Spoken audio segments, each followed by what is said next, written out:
Hello friends, कैसे हैं आप लोग। उम्मीद करता हूँ आप सब बढ़िया होंगे और आपकी तैयारी बढ़िया चली होगी। दोस्तों माफ़ कीजिएगा, काफ़ी लंबे टाइम बाद जो है तो आपके सामने उपस्थित हुआ हूँ। मेरे कुछ इसके व्यक्तिगत कारण थे। मैं भी इस टाइम पे भोपाल में हूँ, तो इस वजह से थोड़ा आना जाना और यात्रा की वजह से समय नहीं मिल पा रहा था, और एग्ज़ाम भी है तो थोड़ा सा समय का अभाव था। खैर वो अलग चीज़ें हैं, मैं आपके सामने रेगुलर आता रहूँगा, है ना। आपको ये नहीं सोचना कि चैनल में अचानक जो है तो मैं आना क्यों बंद कर दिया, ऐसा नहीं होगा। हो सकता है थोड़ा सा समय लग जाए, लेकिन रेगुलरिटी बनी रहेगी, है ना। आज अपन बात करने वाले हैं कि ये जितने भी अपने एग्ज़ाम के रिज़ल्ट जो है तो रुके हुए हैं, चाहे वो फॉरेस्ट गार्ड जेल प्रहरी वाला हो, चाहे ग्रुप 4 का हो, इवन ग्रुप 5 एग्रीकल्चर वाला एग्ज़ाम हुआ था वो, और अभी कांस्टेबल का हुआ पिछले महीने वो। तो इन सब का क्या है आगे की पॉसिबिलिटी, क्योंकि आचार संहिता जो है तो आज 6 तारीख ही है, तो शायद आज या कल लग सकती है ना। आज तो थोड़ा मुश्किल लग रहा है, लेकिन मतलब 1-2 दिन में आचार संहिता लग जाएगी। इसके बाद क्या रिज़ल्ट आएगा या आचार संहिता की वजह से रिज़ल्ट जो है तो डिले हो जाएगा, तो अपना एक तो ये जो है तो मेन मुद्दा है। और एसआई की भर्ती का क्या चल रहा है, क्योंकि लगभग 2-3 महीने से रेगुलर न्यूज़पेपर में कुछ ना कुछ जो है तो न्यूज़ छपती रहती है, तो इन पे अपन थोड़ा सा डिस्कस करेंगे। वीडियो में आखिरी तक बने रहिएगा, है ना। तो सबसे पहला पॉइंट जो अपना था कि रिज़ल्ट कब आएगा, क्या आचार संहिता की वजह से रिज़ल्ट में जो है तो देरी होगी, मतलब चुनाव की वजह से।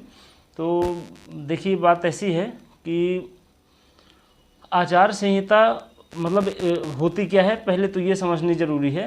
तो संक्षेप में बता दूं कि आचार संहिता बस जो है तो ऐसा मतलब ट्रांजिशन पीरियड होता है, संक्रमण काल बोलते हैं इसको, जिस टाइम पे गवर्नमेंट कुछ ऐसे काम नहीं कर सकती जिसकी वजह से वो जो है तो डायरेक्ट या इनडायरेक्ट रूप से चुनाव को प्रभावित करे, है ना। उसके कोई भी ऐसे निर्णय जो चुनाव को प्रभावित करे, मतलब या तो उसके पक्ष, मेनली तो पक्ष का ही देखा जाता है कि कोई ऐसी योजना लागू कर दे जिसकी वजह से पूरा जो भीड़ है, जो आम जनता है, वो सरकार की ओर, है ना, उसका रुख मुड़ जाए।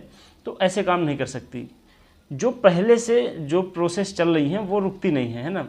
जैसे अपने ये जितने भी एग्ज़ाम पहले हो चुके हैं, इनमें कहीं कोई कुछ नहीं होने वाला, इनकी पूरी प्रोसेस चलेगी, रिजल्ट आएगी, सब कुछ होगा।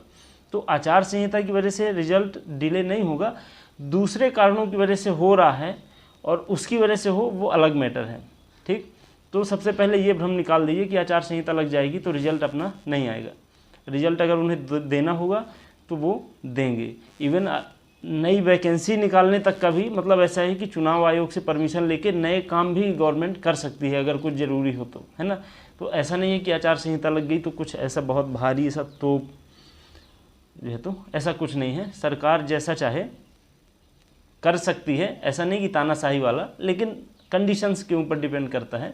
तो रिजल्ट आएगा। अब रिजल्ट डिले क्यों हो रहा है, जो सबसे एग्जैक्ट कारण है, हालांकि अनऑफिशियल है, लेकिन मेरा एक्सपीरियंस है और मैं दावे के साथ कह सकता हूँ, ये जो पटवारी भर्ती में लफड़ा हुआ है ये हर एग्ज़ाम में हो रहा था, ठीक है। ये पकड़ पटवारी में आया है। हमारे जेल का जो एग्ज़ाम हुआ था इसमें किसी ने ध्यान नहीं दिया। मैं टॉप 10 में था, 10वें नंबर में, और एक और लड़का था जबलपुर का टॉप 10 में, बाकी 8 लोग ग्वालियर से थे, पर किसी ने ध्यान नहीं दिया क्योंकि वैकेंसी कम थी, ज़्यादा भीड़ नहीं थी, है ना। तो लगभग सारे एग्ज़ाम में ऐसा होता है, पटवारी से पकड़ में आ गया। इस वजह से सरकार, चूँकि चुनाव भी है इसलिए थोड़ा सा अलर्ट मोड में है, और उस वजह से रिजल्ट जो है तो होल्ड करके रखा गया होगा। मतलब बड़ा कारण यही मुझे लगता है, ऑफिशियल नहीं है, मैं बस अपना अंदाज़ा बता रहा हूँ।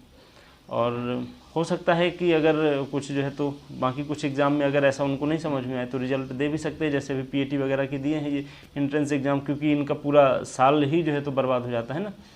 तो एक तो ये, दूसरा कि चूंकि आचार संहिता लग जाएगी, मैंने अभी बताया कि नई वैकेंसी गवर्नमेंट नहीं निकाल सकती, तो एसआई का नोटिफिकेशन आने की कितनी उम्मीद है। तो मुझे लगता है कि अच्छा, एक मैं आपको बता दूं, ये जो न्यूज़पेपर में जो न्यूज़ आती रहती हैं ये बहुत ऑथेंटिक नहीं रहती, क्योंकि अभी कल आज के जो है तो न्यूज़पेपर में आज की खबर ये है कि जो ईएसबी की डायरेक्टर हैं, नाम मुझे थोड़ा याद नहीं आ रहा है, उन्होंने बोला कि पुलिस हेडक्वार्टर ने, ठीक है, हमें कोई भी एसआई से रिलेटेड कोई भी रूल बुक नहीं भेजी है, और लगभग 1 महीने पहले खबर आई थी कि जो है तो पुलिस मुख्यालय ने पूरा जो भी नियमावली है रूल बुक तैयार करके ईएसबी को भेज दी है, बस जल्दी वैकेंसी आएगी। तो ये थोड़ा विरोधाभास वाला मामला हो गया। तो एक्चुअल में क्या होता है, ये जितने कोचिंग वाले हैं इनको जब ऐसा लगता है कि कुछ भीड़ कम हो रही है ना, तो भीड़ बढ़ाने के लिए साइलेंटली किसी न्यूज़ में जो है तो छोटी सी खबर निकलवा दी कि बस 1 हफ्ते के अंदर नोटिफिकेशन एसआई का जारी हो जाएगा। इससे क्या होता है कि लोग अचानक से जो है तो अलर्ट होते हैं और सीधे कोचिंग की ओर भागते हैं।